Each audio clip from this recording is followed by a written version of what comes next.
Jel ih čujete? Zrikavce. Sjedim u parku i uživam. Ovdje i sada.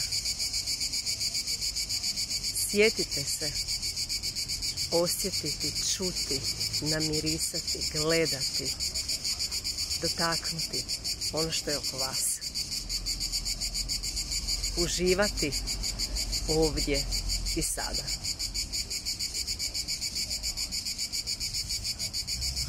Zrikavci. Miris parka.